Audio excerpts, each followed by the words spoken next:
gale Puan sinondang tuna holomi asa margo komuse bahen maau parhiteanmu pasu-pasum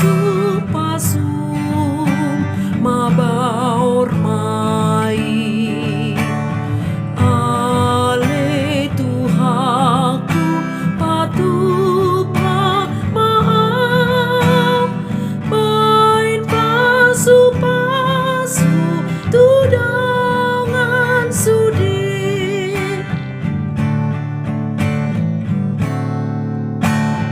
ulana dengan tuhalak sudi songon binain na tuho ingot urupi luhut nagale gabi parholong maho pahin maau parhiteanmu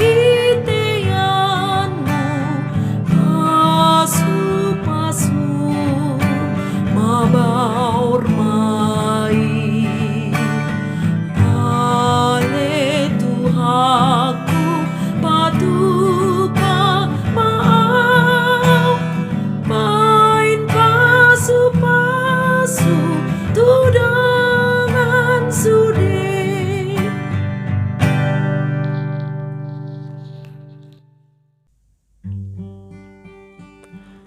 Kasih karunia dan damai sejahtera dari Allah Bapa kita dan dari Tuhan Yesus Kristus menyertai kamu.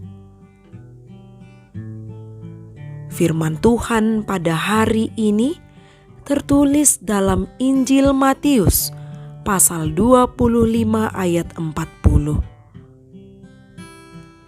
Dan raja itu akan menjawab mereka, "Aku berkata kepadamu, sesungguhnya segala sesuatu yang kamu lakukan untuk salah seorang dari saudaraku yang paling hina ini, kamu telah melakukannya untuk aku."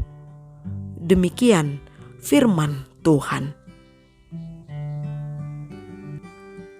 Kamu melakukannya untuk aku. Siapakah saudara kita? Bisa saja kita menjawabnya secara jasmani. Yang menjadi saudara saya adalah yang satu ayah dan satu ibu dengan saya. Atau pertautan keluarga dari ayah atau ibu saya. Kemudian secara rohani, yang menjadi saudara saya adalah yang seiman dengan saya. Secara politik, yang sebangsa setanah air dengan saya. Pasti ada yang menjawab demikian. Bila dipertanyakan, siapakah saudara kita? Ternyata Tuhan Yesus juga memberikan pengertian dan pengajaran kepada orang banyak tentang siapakah saudara Yesus. Tuhan Yesus menawarkan pengertian yang tak terduga tentang siapakah saudara Yesus. Bahkan Yesus mengatakan saudaranya adalah semua orang yang melakukan kehendak Allah Bapa, yakni yang percaya kepada Kristus Yesus Anak Allah. Dan ternyata saudara, Tuhan Yesus itu ada di sekitar kita sekarang ini, yang perlu untuk kita doakan, kita bantu, kita tolong. Bila mana kita berpapasan dengan saudara Tuhan Yesus saat ini, sebagaimana pemeliharaan Tuhan dalam hidupmu, pertolongan Tuhan dalam hidupmu, Tuhan kita menginginkan kita mau melakukan kehendak-Nya.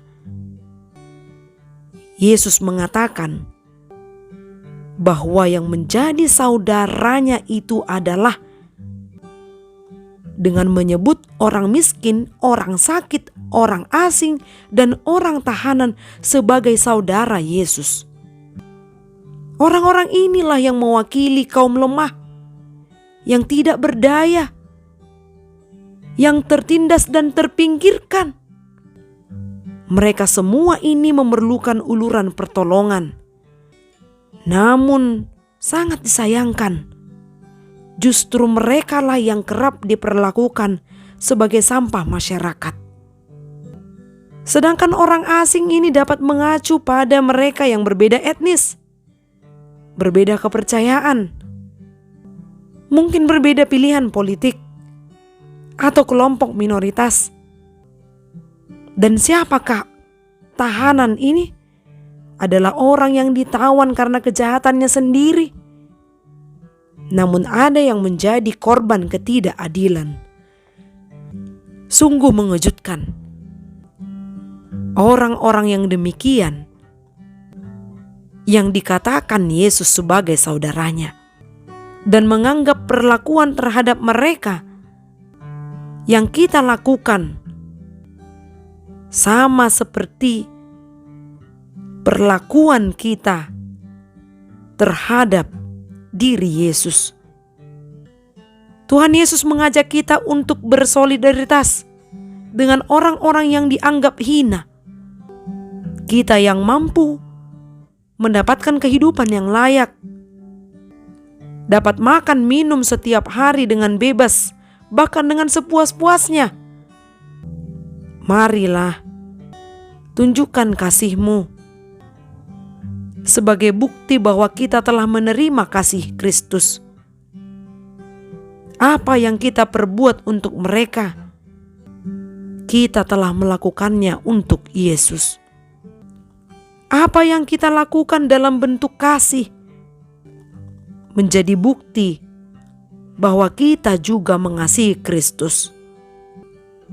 Yesus menganggap mereka yang adalah orang miskin, orang sakit, orang asing, orang tahanan sebagai saudaranya, karena Yesus juga mengalami penderitaan, disingkirkan, ditindas akibat dosa manusia.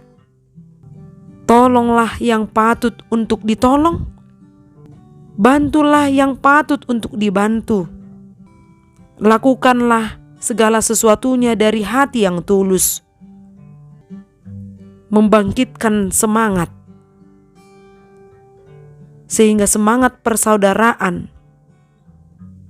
adalah semangat yang menghidupkan. Amin. Salam sehat. Semoga hidup kita diberkati melalui firman yang kita dengar. Horas.